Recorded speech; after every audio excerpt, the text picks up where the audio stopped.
চিত্রনায়িকা পরীমণি ব্যক্তিজীবনে তাকে নিয়ে যতই সমালোচনা হোক না কেন, মা হিসাবে তিনি একজন যোদ্ধা। নিজের সন্তানদের জন্য এই নায়িকা যেই কোনো প্রতিকূলতার মুখোমুখি হতে একাই দাঁড়িয়ে যান। ছেলেমেয়ের কিছু হলে রাতের পর রাত হাসপাতালে নির্ঘুম কাটে তার, যা নিয়ে অনেকবার সামাজিক যোগাযোগ মাধ্যমে কথা বলেছেন তিনি। তবে এবার অভিনেতা ও পরীর প্রাক্তন স্বামী শরীফুল রাজকে উদ্দেশ্য করে ঘেন্নায় ভরা এক স্ট্যাটাস দিলেন তিনি। স্ট্যাটাসে রাজের নাম না নিলেও লেখায় তিনি বুঝিয়ে দিয়েছেন লাইনগুলো তিনি তাকে উদ্দেশ্য করেই লিখেছেন। শুরুতে পরীমণি লিখেছেন, রাত জাগা আর নির্ঘুম রাত মোটেও এক না শোনা। মা হয়ে দেখো শুধু, বাচ্চার গায়ে একটা মশার কামড়ও নিতে পারবা না।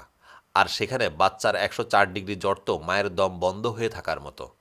তার উপর একা মা হয়ে বাচ্চার এই ফেস নেওয়া যায় না। Just trust me. রাত জেগে নেটফ্লিক্স, বন্ধুরা, পার্টি, আড্ডা, লং ড্রাইভ অথবা র্যান্ডম ফেসবুক স্কলে লেপ্টে থাকা সবাই উপভোগ্য। শুধু বিষাদ লাগে এই বাধ্য হয়ে থাকা দায়িত্বের বেড়াজাল, তাই না? এরপর রাজের কাছে প্রশ্ন রেখে পরি আরও লিখেছেন, কাদের লাগে জানেন? যারা সুযোগ বুঝে বাচ্চার সাথে কয়েক সেকেন্ড ভিডিও রেকর্ডে মিথ্যা ইমোশন শেয়ার করে সোশ্যাল মিডিয়ায়। শুধু মায়েদেরই এইসব বিষাদ লাগে না। এরপর শরীফুল রাজকে উদ্দেশ্য করে একটা গালি দিয়ে পরে আরও লিখেছেন, একবার ভাবো তো দিনের শুরু থেকে শেষ অবধি কী করে একজন মা। তুমি ভাবতেও পারবা না জানোয়ার। বাবা লাগেওনি তো বাবাদের কখনো। যারা বাবা হয় তারা সব জানে, জেনেই সব আগলে রাখে। পরের বাচ্চাদের এমন সো কল্ড বাপের মোটেও দরকার নেই। অন্তত এতদিনে সেটা প্রমাণিত তোমার কাছে শোনাটা। ওদের কাছে ওদের মা বাপ আমি একাই সব, কারণ ওরা এটা বুঝে বুঝেই বড় হচ্ছে। কিন্তু আমাকে বুঝ দেওয়ার মতো তোমার কিছুই নেই সোনা জীবনে আর।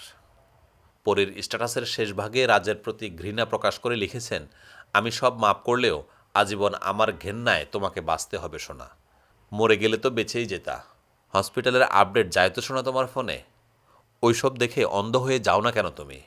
কিছু ঘেন্না খোলাই হয়।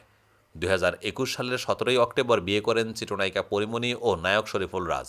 বছর গড়াতেই তাদের সংসার আলো করে আসে প্রথম পুত্র সন্তান শাহীম মাহমুদ পূর্ণ।